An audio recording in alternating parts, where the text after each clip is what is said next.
No último estudo deu problema e não voltava. Então, vocês ficaram na mão. Então, a gente se desculpa lá que deu problema na internet mesmo.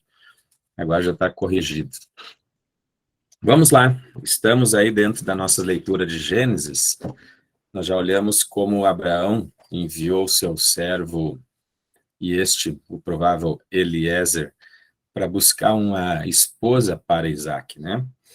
Dentro desse programa aí dessa leitura, a gente até chegou a concluir o capítulo 24, até mais ou menos ali, versículos 49, né? E eu vou hoje para entrar na efetiva escolha de Rebeca, depois o trazer ela para junto de Isaac, relembrar algumas coisinhas aí nesse encontro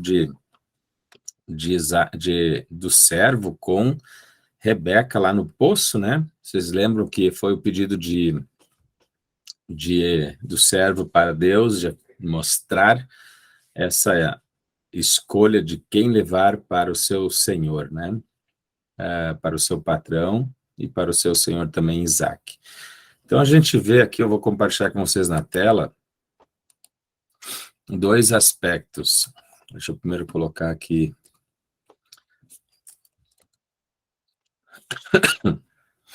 Esses aqui, agora vocês devem estar recebendo já em casa aí. Nós podemos hoje, dentro desta conversa, ver dois aspectos assim de saída. A providência de Deus e a fidelidade, a aliança que Deus tem com seu servo Abraão. Nós vamos, dentro disso, em outro momento, a gente já comparou, né, como a relação de todas as promessas no Antigo Testamento, e de forma muito especial como Deus conduziu também a história do seu povo, tem muito a ver ali como Deus conduz e prepara a sua salvação em Cristo Jesus. Então, todo o Antigo Testamento, ele sempre vai nos conduzir a ver Deus presente, guiando a história e levando esse cumprimento até o seu Filho Jesus.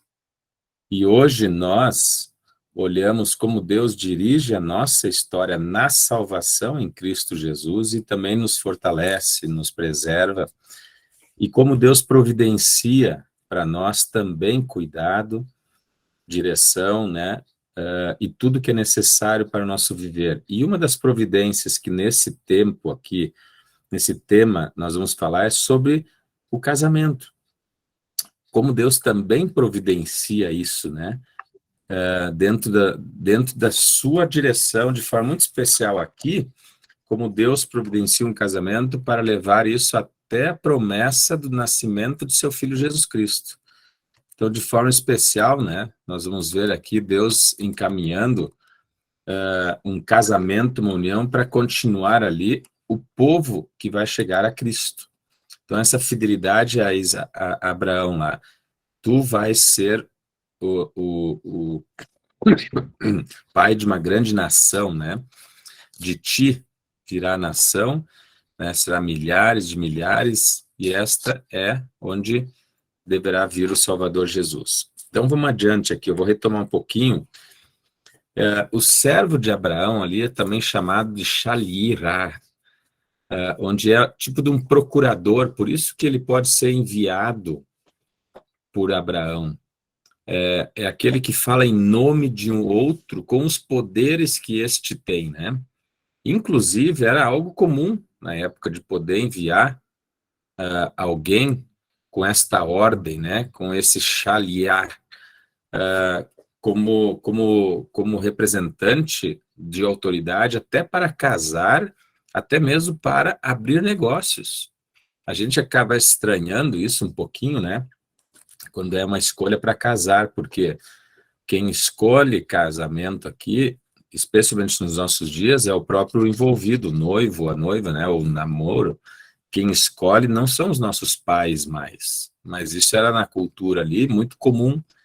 Então, quem resolvia esse assunto, de forma especial, eram os pais encaminhando, zelando para quê? Que também houvesse ali uma direção acertada, uma continuidade de harmonia entre as famílias, mas de forma bem especial também continuidade dentro do povo desta linhagem. E este servo enviado por Abraão tem esse poder em nome de Abraão, que ele vai lá e pode decidir, pode resolver. Por isso também, quando Abraão envia esse seu servo, ele também lhe dá todos os plenos poderes de representar e de falar do seu Senhor, né? E quando ele vai lá naquele momento que já encontrou Rebeca, após aquela oração, e nós vamos ver ali de como ele fez isso, né? Vamos só retomar. Ele vai aos pais dela, o irmão, na casa dela, e diz assim, ó, o meu Senhor se tornou grande, né?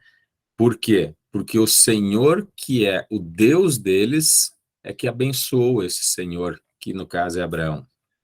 Então, Eliezer, um servo, ele fala muito bem do seu Senhor, mas na direção de que os leva a olhar não só um ato de poder, de feito humano, mas um ato que vem da bênção, da direção, do bem agir de Deus sobre, que é o Senhor, sobre Abraão.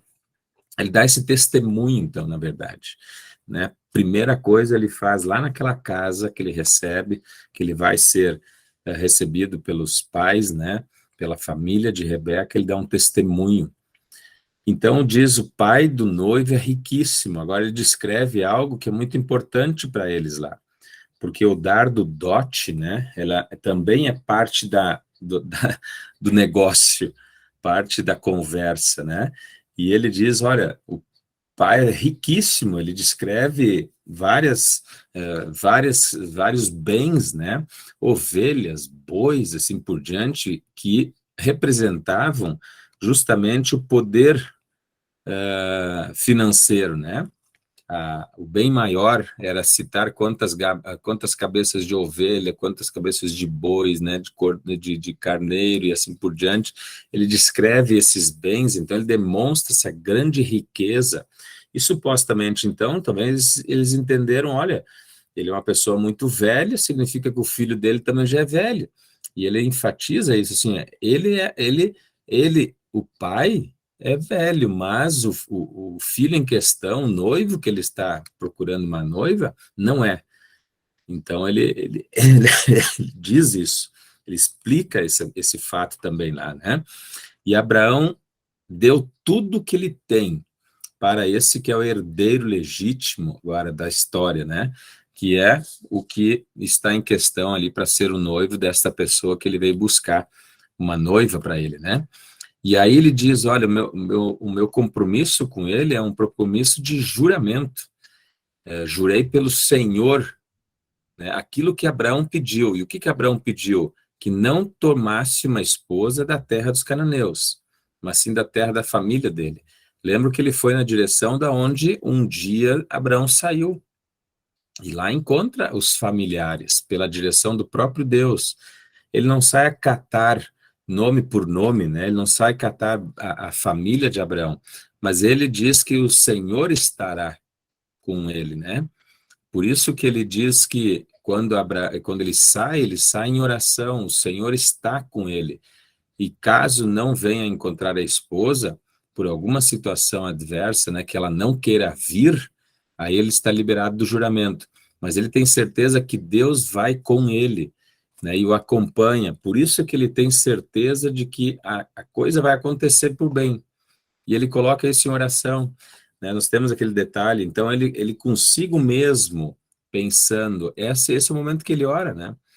E aqui a gente podia dizer, puxa, quantas vezes a gente pode aconselhar jovens, pessoas no casamento ou indo ao casamento, que têm uma vida de oração sobre isso, porque é onde nós podemos iniciar tudo. Até mesmo com os confirmandos, a gente pode dizer, quando a gente fala sobre os mandamentos, né, lá no sexto, que é uma forma muito especial de falar sobre isso, a gente pode dizer assim, olha, e vocês um dia aí, começando a idade que os seus pais lhes permitirem namorar, sair se encantando com as pessoas, com alguém especial, coloque isso diante de Deus em oração, né? Ensinar que isso pode ser levado a Deus, assim como este servo fez. Ele tinha uma grande tarefa do seu senhor, encontrar uma esposa, né, para o herdeiro, aquele que seria a continuidade da linhagem de Abraão. E o que esse servo pode fazer? E ele que não era do povo, mas que era muito provável lá do Egito, aliás, do Egito, né? E ele veio a conhecer Abraão, aprendeu também quem é esse Deus, e ele agora recorre a esse Deus. Olha, eu estou com uma tarefa aqui que só tu podes me resolver. E ele coloca isso em oração. E nesta oração a gente vê que ele é atendido e ele agradece a Deus. Ele coloca isso diante de Deus e Deus realmente atende, conduz e lhe apresenta uma pessoa que ele deve, de então, agora escolher e ir até a casa dela. Então, antes de ele continuar ali, agora na casa da Rebeca, ele diz assim: agora, pois, se a vez de usar de benevolência e de verdade para com o meu senhor, né, para com Abraão, fazei-mo saber. Se não, declarai-me para que eu vá, ou para a direita ou para a esquerda. O servo aqui ele é muito claro, ele quer ser muito objetivo, dizer assim: olha, se vocês não acreditar nada do que eu disse, não tem interesse nenhum de enviar a sua filha, né? E a irmã, que é no caso de Labão, que está diante dele, digam logo, não me enrole, né? Se não é para levá-la, se ela não quer ir junto, já me dispensem, né, que eu vá para a direita e esquerda. Se isso significa já retornar, né, ou até mesmo avançar, nós não sabemos, mas que ele está dizendo assim: ó, não quero perder tempo aqui, eu quero logo a resposta de vocês. Interessante, porque ele só contou toda a sua experiência, a sua vida, né, para eles, no sentido desde a ordem de Abraão. Tem um Senhor que me ordenou, que eu jurei, que eu vim, que eu orei, que o Senhor atendeu e aqui estou. Agora vocês ou me digam sim ou não e eu vou estar liberado. Ele vai direto na questão, né? Então, vejam só a resposta aqui. Labão é o irmão de Rebeca, que vai logo à frente, inclusive, quando vê ele largando lá os bens, né? As riquezas ali para diante da família. E aqui a gente vai ver um tanto de um homem bastante ganancioso, né? Bastante cobiçoso com as bens. E ele vai na frente do pai Betuel, até muito provável porque Betuel já se encontra com bastante idade avançada, e ele provavelmente já não tem mais essa locomoção, nem agilidade, se talvez até ele mais esteja dentro de casa, na cama, mas Labão vai logo na frente. E agora eles respondem, Labão e Betuel: isto procede do Senhor. Nada temos a dizer fora da sua verdade. Esse testemunho que o servo traz é um meio de levar os dois a reconhecerem aqui a ação de Deus, né? Palavra. É onde nós podemos hoje ter toda a Bíblia como testemunho de Deus e esta que nos convence. E Deus age pela palavra, né? O Espírito Santo em nós. Eis Rebeca na tua presença. Toma-a e vai-te. Seja ela a mulher do filho do teu Senhor, segundo a palavra do Senhor. É impressionante a confiança dos pais aqui, né? Ao conhecerem um servo que vem de longe em nome do seu Senhor, diz escolher procurar uma esposa, encontra a Rebeca. Esta tem todo o relato, né? Houve todo o relato, e aqui os pais logo dizem: ó, ela vai ser como esposa do teu Senhor, pode levá-la. Mas daí agora desenrola aqui um pouquinho, né? O relato, onde nós então entramos mais especificamente nesse final do capítulo 24, a partir do versículo 52, e ali nós lemos depois comeram e beberam, ele e os homens que estavam com ele e passaram a noite. Aqui a gente tem uma grande festa, porque já tem a permissão do casamento, né? Já tem a permissão do casamento, e isso leva tanto a família que está se despedindo, quanto a família que já vai receber, e o servo participa em nome desta, já festejando o casamento. Isso nós vamos ver depois, é interessante porque aqui já está uma celebração da união que ainda não aconteceu, mas todos já estão certos que é uma união certa, acertada, podemos assim dizer, né? Imagina nós agora tendo essa situação, né? A gente está longe de poder pensar uma coisa dessas. Mas vejam como Deus estava conduzindo ali. Então, o versículo 57, 58, de repente diz assim, ó, chamemos a moça e ouçamo-la pessoalmente. Queres ir com este homem? Ele respondeu, irei. Por quê? Porque o servo disse, olha, permite que agora eu volte ao meu senhor, eu tenho que retornar, eu não vou me estender mais aqui muito tempo. Ele diz, agora está na hora de eu retornar, já encontrei a moça, eu não vou ficar mais perdendo tempo, meu compromisso é com o meu senhor, eu devo de voltar. E Labão, inclusive, pediu, ó, fique conosco mais alguns dias, pelo menos 10, né? Talvez até seria interessante essa permanência, para eles conhecer melhor a ele, conhecer mais detalhes da casa, da família, de quem que está de quem que está levando, né, ou a família que está recebendo a filha para ser noiva, de quem que será o noivo e assim por diante. E eles pedem, fica conosco pelo menos 10 dias aqui, seria muito interessante para conhecermos melhor, nos certificarmos mais de detalhes. E ele diz, não, é importante que eu volte, amanhã de manhã eu já quero sair daqui e logo seguir viagem, depois dessa festa. Então eles chamam Rebeca. Vamos ouvir a ela pessoalmente. E é aqui que eles dão agora a importância para a própria noiva, né? Porque até então quem é que estava resolvendo isso? Era o Abraão que havia enviado o servo que estava dizendo que encontrou a moça, o irmão e os pais que estão ouvindo e decidiram, muito bem, pode ir. E agora é a primeira vez que a Rebeca é colocada, não, então vamos ouvi-la, né? Já pensou isso? Só nesse momento, depois da festa, está tudo acertado, a gente não ouve nada de Rebeca até agora. E só nesse momento, quando está na hora de ir, então vamos ouvir a ela. E ela responde simplesmente com o irei. Aqui eu acho que cai por terra todo o nosso conceito também de amor, parece, de primeiro se envolver para conhecer, né?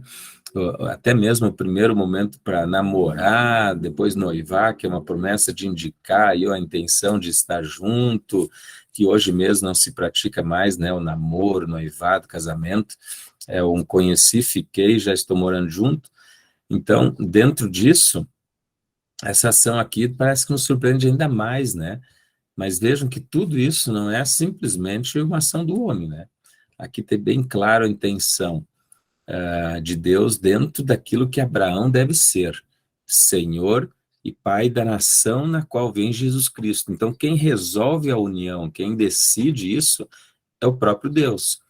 Mas esta é a mesma forma de quem está com Deus, no povo, hoje nós podemos dizer na vida cristã, em Cristo Jesus com Deus, também ter muita direção, uma direção bem acertada aqui, para também olhar a sua decisão de ir ao casamento, até mesmo a sua decisão de continuar no casamento, até a sua decisão em superar e viver o casamento, né? Em muitas questões. Então, isso aqui nos dá um prato cheio para refletir, né? Aí vem, depois da resposta dela, a resposta do pai, do irmão, diz assim, és nossa irmã, sê tua mãe de milhares, e que a tua descendência possua a porta dos teus inimigos. Então aqui vem a confirmação, né? Olha, vai na bênção de Deus, vai ser mãe de milhares. Aqui fica claro que talvez eles já até entenderam que essa pessoa, Abraão, é o chamado de Deus, é um chamado de Deus, né, que deve ser o pai de um grande povo. E agora, através dessa continuidade na linhagem do herdeiro, é ela que vai dar essa continuidade para milhares de milhares, né? E me parece que isso está bem entendido por eles já. O testemunho do servo já permitiu isso agora, né? Então eles dizem, olha, possua, né, a descendência, a porta dos inimigos, ou seja, esteja sempre como vitoriosa, vence os inimigos, né? Os inimigos estarão abaixo. Por quê? Porque eles têm plena consciência de que quem está na direção é o próprio Deus, que é Senhor de todos, né? Então não tem o inimigo é maior, não tem um inimigo que surpreende, não tem um inimigo que de repente se levanta e seja mais forte. nessa certeza que eles têm claro, seja a mãe dos milhares e seja a descendência a quem possua a porta dos inimigos, ou seja, destrua ou vence os inimigos. Então aqui nós vamos ter, na continuidade, uma coisa muito curiosa, que vai chegar lá no momento do final do capítulo 24. E de repente Isaac e Rebeca se viram e já foram para a tenda e ali consumaram o casamento. Mas vejam só tudo que precede isso. É interessante abordar isso desta forma aqui.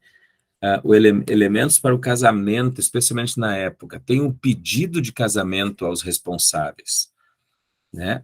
Ainda que hoje a prática de um jovem não chegar até os pais e pedir a mão da noiva, da namorada, né, ou da filha dos pais em casamento, aqui nós temos bem claro uma direção. Nós vamos dizer assim, não é algo bem imposto, mas a gente vai perceber que é uma prática, e uma prática salutar, como que sendo um caminho dirigido de forma mais saudável para chegar até onde a gente quer, né? Aqui tem o pedido do casamento.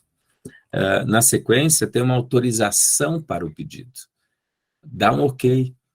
Quando a gente diz, olha, a vinda até a igreja é um ato público de que pais, né, famílias estão concordando, estão cientes do casamento. Teve um pedido em particular, e agora tem uma autorização pública, né? É um ato que se coloca diante de todos aqui. É uma entrega o dote, riquezas como compensação. Ao mesmo tempo que alguém está tirando a filha da família, do seio dos pais, ele está deixando algo que compense isso. Muitas vezes, é óbvio, nós não podemos dizer que não chega a compensar a presença da vida, mas é como que um agrado pela permissão de poder tirar a pessoa. E esse dote sempre era fornecido pelo noivo, né, o pai do noivo. Ele dava algo em troca, dizendo obrigado, fique com isso como lembrança da autorização e do agrado que tivemos, mas eu levo aqui a noiva, a filha. E então esse dote aqui, no caso, foi algo de grande riqueza, né, para a família. Labão logo saiu e foi ao encontro de Eliezer quando viu toda aquela riqueza sendo colocada, prataria, ouro diante deles, né? Depois nós vamos ver mais para adiante, alguns estudos, como Labão, ele logo pensa em dinheiro, ele quer negociar, né? Depois, mais futuramente, com o próprio sobrinho dele, né? Na ideia de dar o casamento, continuidade lá para Jacó. Ele pensa agora em ganhar, né? Ter bens para ele. Mostra a ganância, que aqui também já fica claro. Mas aí vem uma festa de casamento que acontece aqui. Os passos não são talvez os mais acertados, mas existem esses elementos aqui. O pedido, a autorização, a entrega do dote e a festa de casamento. Ela está acontecendo aqui, né? Mesmo sem os noivos já terem se visto e nem se beijado e nem assim dado aceite direto, né, pessoal? Mas ele já está em volta disso, né? Rebeca já tinha dado sim, né? Isaac não ia nem dizer o não, porque é o pai que resolvendo também trazer, ele está lá já com certeza dando sim para quem vier, né? Então aqui já tem uma festa acontecendo. E então aceitação, consentimento da noiva. Esse consentimento que se deu, né, pela pergunta queres ir, irei, né, deu o motivo da festa, então já tem um sim aqui, e isso depois vai nos trazer no final do capítulo 24, quando de repente, lá no versículo 64, também Rebeca, aliás, versículo 63, saíra Isaac a meditar no campo. Vejam só que esse meditar no campo é a mesma impressão que o servo disse, né, pensando consigo, esse momento de oração. Isaac não estaria nesse momento também orando, Deus, qual é que vai ser a minha esposa? Quem vai ser minha esposa? De onde virá minha esposa, né? Irá o servo trazer alguém que eu goste, que eu ame, que eu compartilhe a vida, né, bem? ele está aqui meditando, ele saiu para o campo. Aquele momento que o jovem pode sair assim, pensando no seu futuro. Deus, vou ter eu uma esposa, vou ter um marido, vou ter um namoro pela minha frente, né? Quem será? Quando será? É aqueles momentos que a gente tem que incitar o jovem a dizer, tá na hora, mas coloque diante de Deus, né? A gente de vez em quando, de vez em quando, famílias colocando, não, minha filha, o meu filho, só depois dos 15 anos pode namorar, não, ou só depois dos 18. Claro que nós queremos preservar, né, os pais, inclusive com lei, né? Mas o melhor é orientar. Olha, leve isso diante de Deus, né? E depois dar esse testemunho de como isso aconteceu em alguns momentos na Bíblia. Aqui pode ser uma história maravilhosa para isso. E então, quando lá estava meditando, né? Erguendo os olhos, viu, e eis que vinham camelos. Também Rebeca levantou os olhos, e vendo a Isaque, apeou do camelo e perguntou ao servo: quem é aquele homem que vem pelo campo ao nosso encontro? É o meu senhor? Respondeu.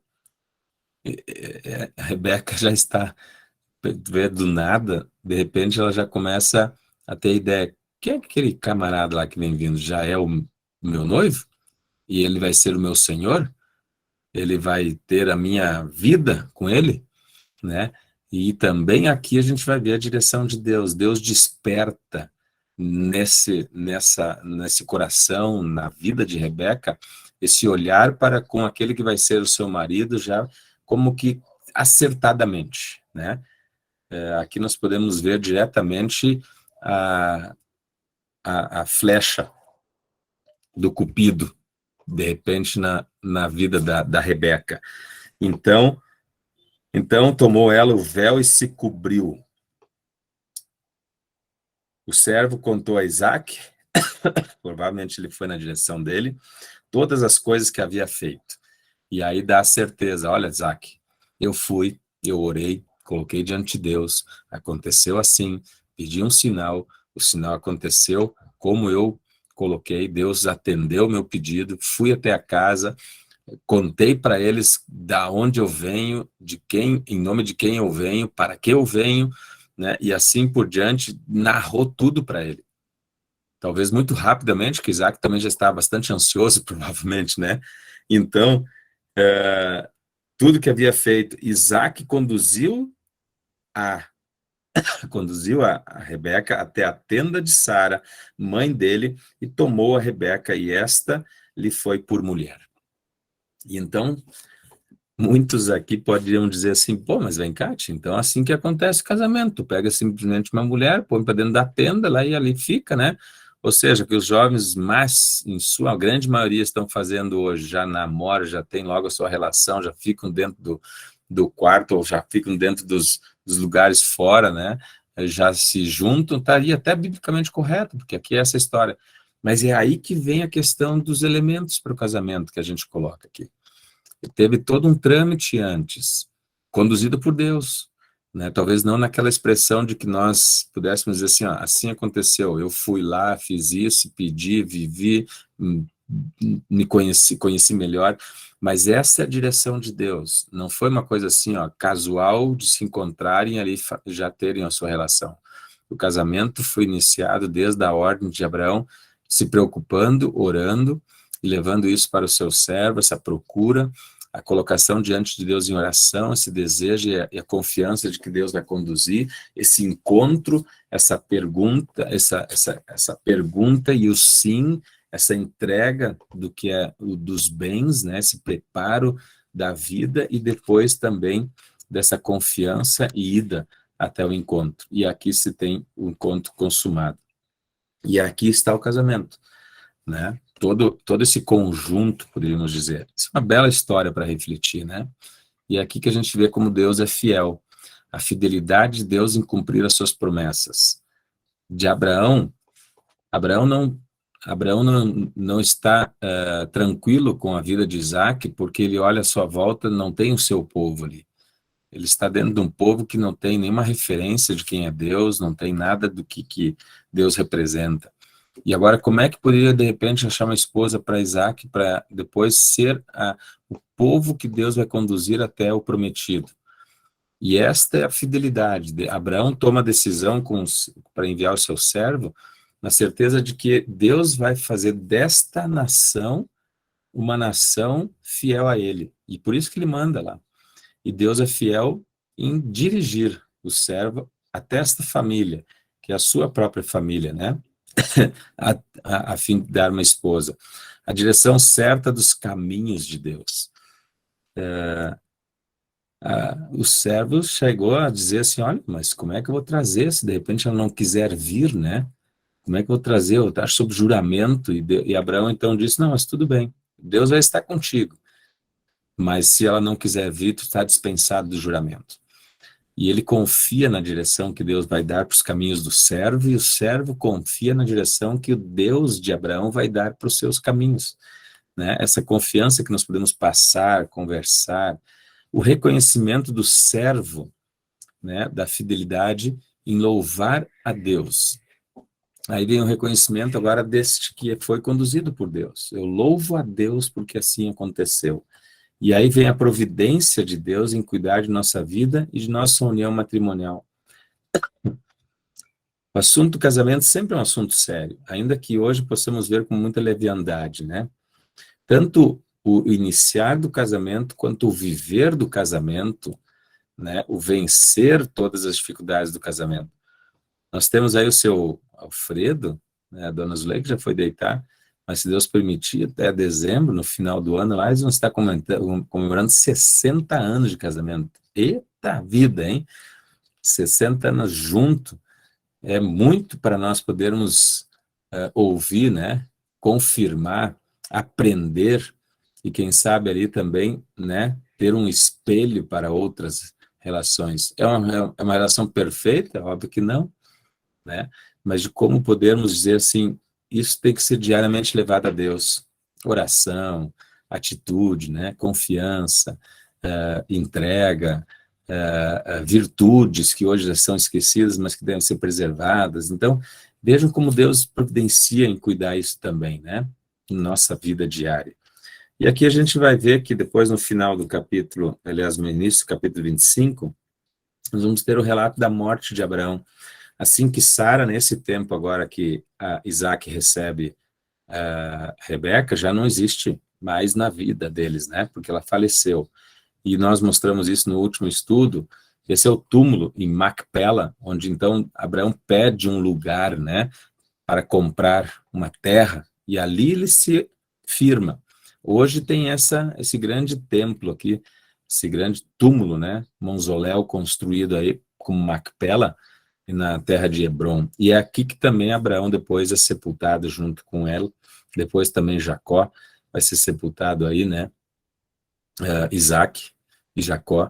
Então nós vamos ver que Deus também aqui permitiu essa vontade de Abraão, né, nesta terra aqui. Vai ficar a lembrança de Abraão, de Sara, e a fidelidade de Deus para com a direção da vida de todos.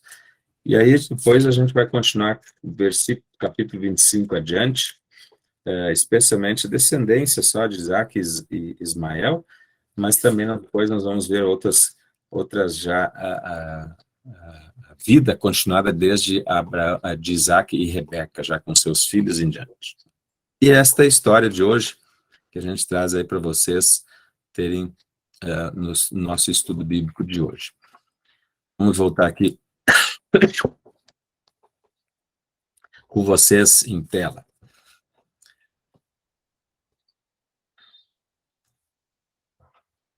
Acho que a maioria de vocês já conhecia essa história, né? Mas só vamos lembrar algumas coisas.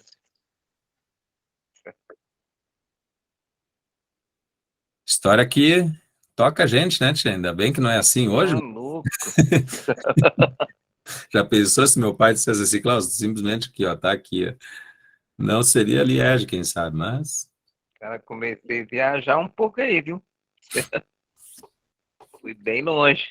Mesmo que a cultura tenha mudado, a confiança e a direção nos caminhos de Deus não mudam, né?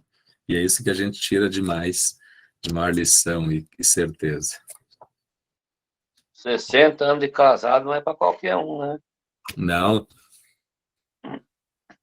Lá em final do ano ou início de janeiro, a gente vai ter que fazer um encontro só com o casal no bench de 60 anos para falar como é que é viver 60 anos junto. Vai ter que dar muito. 29 de dezembro. Vai ter que 29 dar de muita dezembro. aula, né? Vai ter que dar muita aula para nós, né? Meus pais fizeram 67 anos de casado. Pela... Sério? Sim. Mas olha aí.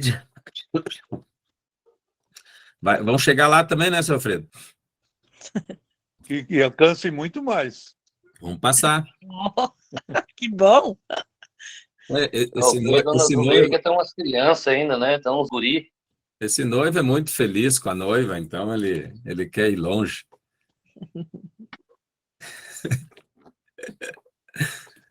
Legal. Pois é, pessoal. Surpreende, mas a gente aprende, né? Algumas coisinhas aqui nessa história. Então, foi o momento de podermos compartilhar com vocês aí esses aspectos. Talvez teriam muitos outros, se alguém quiser dar uma enfatizada ou até mesmo comentar de algum aspecto aí, fica à vontade.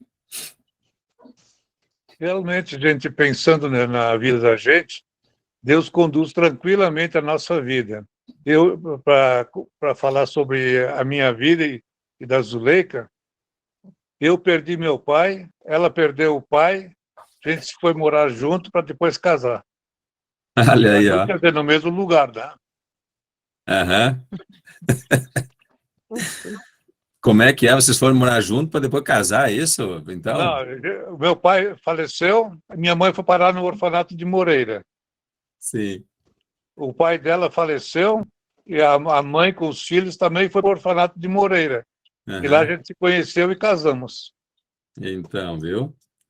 Como Deus dirige, né? É Deus que dá os pontos aí. Isso, Alfredo, uma pergunta que me deu a curiosidade. Moreira é lá onde o orfanato, lá onde o pastor Valdemar continuou ou não? Sim. Eu não estou lembrado dele, mas eu soube que ele esteve também no orfanato. No orfanato de Moreira, em Três Coroas. Isso mesmo. Quando falou em Moreira, eu conheci, eu fui lá pessoalmente, conheci lá lá em Moreira. É. Não sou um gaúcho assim, mas eu conheci lá. Eu fui muito grato de conhecido lá. Tanto seu Alfredo e Dona Zuleika quanto seu pastor Valdemar tem a disciplina do meu avô na carne. O avô do pastor Klaus aí foi o nosso pastor que nos casou. É. Augusto Gueder. Muito bem. Uma história bonita. Eu vou pedir assim, a licença para vocês, estou me despedindo, porque eu tenho que fazer uma coisinha ainda hoje ainda. Beleza, ou seja, a gente faz uma oração, então, já para encerrar, depois quem quiser ficar aí para conversar um pouquinho, fica à vontade, tá bom?